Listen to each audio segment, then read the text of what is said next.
Hello, everyone. In the digital age, cybersecurity has become crucial to protecting national interests and maintaining global security.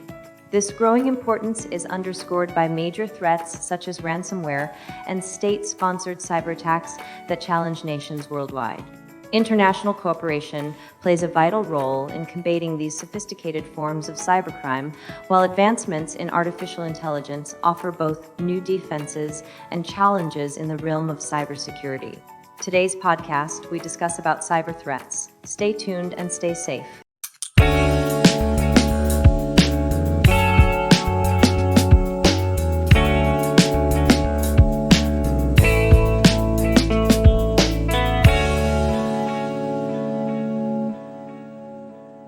Welcome to the Deep Dive. Today, we're going to be looking at cybersecurity threats in 2025. Specifically, how all this stuff is impacting global security. You gave me this huge pile of reports and articles and analyses, and wow, some of this stuff is, it's pretty wild. Well, it really is fascinating. Cybersecurity has gone from something people barely talked about to like the center of every global conversation. The World Economic Forum, they put out their global cybersecurity outlook for 2025, and it really emphasizes just how urgent this all is. Yeah, for sure. It seems like everybody's talking about cybersecurity now. The report actually mentions a 7-fold increase in reports on attacks. Yeah. Since 2022. Back then, everyone was worried about small businesses. Yeah. Whether they could bounce back from attacks or not. But now it's like, the stakes are so much higher. Yeah, that's a good point. It's a sign of the times, I guess. Cybersecurity isn't just an IT problem anymore. We're talking national and international security now. And the people involved. We're way past the stereotype of hackers in hoodies. Right. It's almost like cybersecurity is becoming a new battleground. Yeah, that's a good way to put it. We're seeing way more state-sponsored attacks. The reports highlight countries like Russia, China, Iran, North Korea as the major players here, and their tactics. They're getting a lot more sophisticated, a lot more aggressive. You have the SolarWinds breach from a few years ago. I mean, that was a perfect example of how vulnerable systems can be to these attacks. Yeah, SolarWinds was definitely a wake-up call. It showed that these state-sponsored actors, they're not just stealing data, they want to cripple critical infrastructure, like energy grids, telecommunications networks. Oh, and elections, too. Yeah. All the misinformation campaigns. I mean, it shows just how far-reaching the consequences can be. Absolutely. We could see a domino effect, impacting national economies, public safety, even the democratic process itself. It's a new era of cyber warfare with implications that go way beyond the digital world. So we've got state-sponsored actors causing major disruption, but what about, like, the more traditional cyber threats? Is ransomware still a big deal? Oh, definitely. Ransomware is not going away anytime soon. It's constantly evolving, getting more sophisticated, more damaging every single time. I mean, remember those big attacks? WannaCry back in 2017, the Colonial Pipeline incident in 2021. It feels like those were just the beginning. Well, they were definitely turning points. But things have gotten even worse since then. Hackers aren't just encrypting data and demanding money anymore. They've developed much more aggressive tactics. You're talking about the double and triple extortion techniques, right? Exactly. Now they encrypt data, but they also steal sensitive information. And then they threaten to release it publicly unless they get paid. It puts immense pressure on organizations to pay up. Wow, that's intense. It's like they're holding your reputation hostage. That's a good analogy. And then there are these ransomware as a service platforms. They've made it so much easier for hackers to launch these attacks. So even someone without a lot of technical skills could launch a ransomware attack. Unfortunately, yes. These platforms provide prepackaged ransomware tools and infrastructure. So basically anyone can do it now. It's a pretty worrying trend. I think we'll see a surge in these attacks in the next few years. Okay, so we've got state-sponsored attacks. Yeah. And ransomware that's getting worse and worse. Yeah. What about artificial intelligence? What role is AI playing in all this? It seems like it could be both a help and a hindrance. AI is a game changer, that's for sure. It's a powerful tool that can be used for good or for bad. On the one hand, it can help organizations detect and respond to threats. AI can analyze massive amounts of data to find anomalies, predict attacks, and automate defenses. It's like having a super-powered security guard for your data. But couldn't AI also give cybercriminals an advantage? Oh, absolutely. Criminals are already using AI to develop more sophisticated attacks. Think AI-powered phishing scams. They're getting really good at mimicking human behavior and language patterns. So even someone who's really tech-savvy could fall victim. Yeah, it's scary. And then there's adaptive malware. This malware can actually change its code to avoid detection. So traditional security measures are becoming less effective. That's unsettling. It feels like we're always one step behind. It can feel that way, but it's important to remember that AI is a tool. How it's used depends on the person using it. That makes sense. So we've got state-sponsored actors, evolving ransomware, and AI. It's a lot to deal with. Is there any good news here? Are we making any progress in the fight against these threats? There is some good news. We are seeing more international cooperation. The reports show that countries are starting to realize that cyber threats are a global problem. So more collaboration between governments to fight these threats. Yeah, which is encouraging. We've had treaties like the Budapest Convention on Cybercrime for a while that sets international standards for fighting cybercrime. But what's interesting is how those agreements are being implemented. Oh, okay. How so? Well, in the past, these treaties, they mostly focused on law enforcement cooperation, extradition, stuff like that. But now we're seeing more proactive collaboration, joint task forces that focus on specific threats, information sharing platforms where countries can work together. Okay, that sounds promising. But with all the geopolitical tension we talked about, how effective can that collaboration really be? That's the big question, isn't it? It's a tricky situation. Countries don't want to share sensitive information, especially when state-sponsored actors are involved. But the truth is, no country can fight these threats alone. It's kind of like a prisoner's dilemma. Everyone benefits from working together. Yeah. But there's always the temptation to go it alone. Exactly. Building trust is essential. And organizations like Interpol, they're playing a key role. They act as neutral intermediaries to facilitate collaboration. So it's not just governments working together. International organizations are involved too. Absolutely. They help build bridges and create frameworks for cooperation. It's complicated, but this focus on international collaboration is a good sign. Okay, so globally, some progress is being made. But what about for individuals and organizations? What could they do to protect themselves in this increasingly dangerous world? One of the biggest shifts in cybersecurity is moving from a defensive posture to one that prioritizes cyber resilience.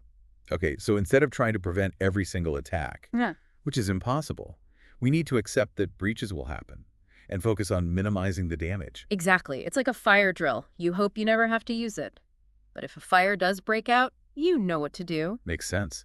How do we actually build that resilience into our systems? Sounds pretty difficult. It requires a change in thinking.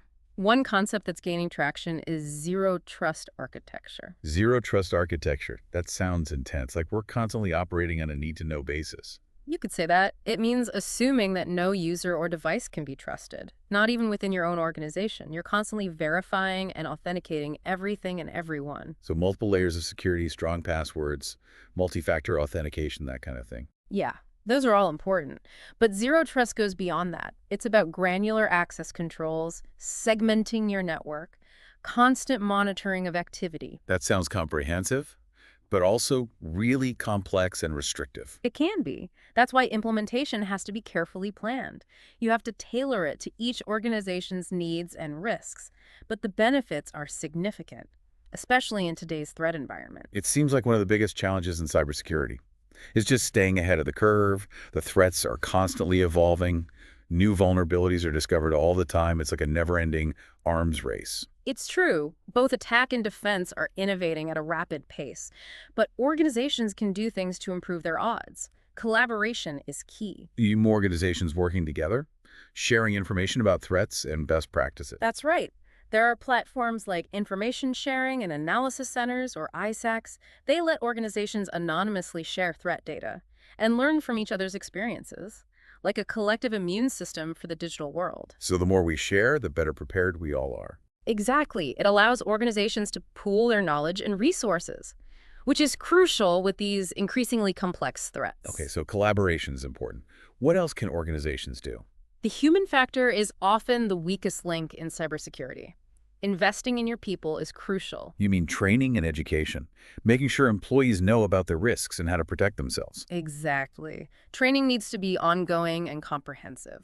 Phishing scams, social engineering, password hygiene, data security best practices. Knowledge is power, right? Yeah, it really is, especially in cybersecurity. The more your employees know, the less likely they are to fall victim. It sounds like a lot for organizations to handle.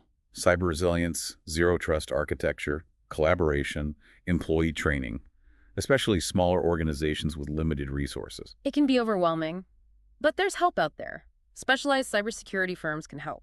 Vulnerability assessments, penetration testing, incident response, recovery services, all sorts of things, like having a cybersecurity SWAT team on call. So outsourcing some of these functions can help, especially if they don't have in-house expertise. Exactly. And it can be a cost-effective solution in the long run. Because the cost of a data breach or a ransomware attack, it can be astronomical, much more expensive than investing in proactive security.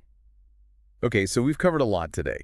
The evolving threats, international cooperation, AI, and what organizations can do to protect themselves. What's the one key message you want our listeners to take away? I think the most important takeaway is this. Cybersecurity isn't just an IT issue anymore. It's a fundamental challenge that affects every aspect of our lives, from national security and economic stability to personal privacy, even the democratic process. Yeah, it really feels like we're at a turning point. The digital and physical worlds are so intertwined, and the consequences of these attacks, they reach far beyond the digital realm. It's reshaping how we think about global security. In the past, security was all about military power and physical borders. But now those lines are blurred. A cyber attack from anywhere in the world can have the same impact as a military strike. It's like a whole new dimension of warfare. Exactly. And the attackers have a big advantage. They just need to find one vulnerability. But defenders have to protect against every possible attack. So how do we deal with this new reality? Do we need to be constantly paranoid? Paranoia won't help. But awareness and vigilance are crucial. We can't think of cybersecurity as someone else's problem. It's everyone's responsibility. So what can our listeners do? How can they protect themselves and their organizations? Well, there are a few things. First, prioritize security from the very beginning. Think about security when you're designing and developing systems. Don't treat it as an afterthought. So build security into the foundation of our digital infrastructure. Right. It's called secure by design. Yeah. And it's becoming a key principle in cybersecurity. That sounds much more proactive instead of just reacting to threats. Exactly. It's about anticipating vulnerabilities and fixing them before they're exploited. And we need to shift our mindset. See security as an enabler, not a constraint. So security helps us operate more safely and confidently in the digital world. Exactly. Another thing is to create a culture of cybersecurity awareness. Provide regular training to employees.